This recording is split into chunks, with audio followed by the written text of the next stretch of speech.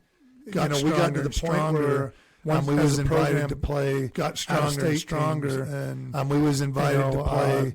I remember playing Christian McCaffrey's, Valor. I remember playing Christian McCaffrey's, Colorado.